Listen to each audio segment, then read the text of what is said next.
วิธีเฮ็ดต้มแซ่บตีนไก่ก่อนอื่นมันก็ข้างหม้อต้มน้ำใส่เกลือลงไปเครื่องบวงแกงหลังจากนั้นก็ใส่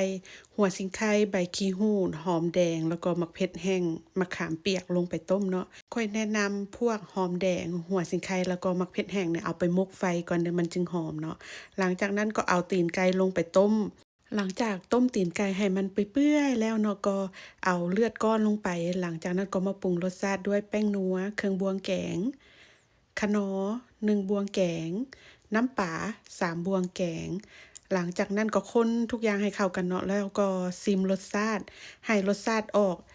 ส้มเผ็ดแล้วก็เค็มๆน้อยหนึ่งเนาะหรือว่ามันไผมักหวานสิเอาน้ำตาลตัดรสชาติน้อยหนึ่งก็ได้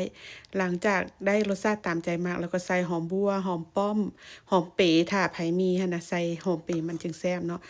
ลองเอาเมนูนี้ไปเฮ็ดกินมื้อเข้าดาวเด้อรับรองว่าแซ่บ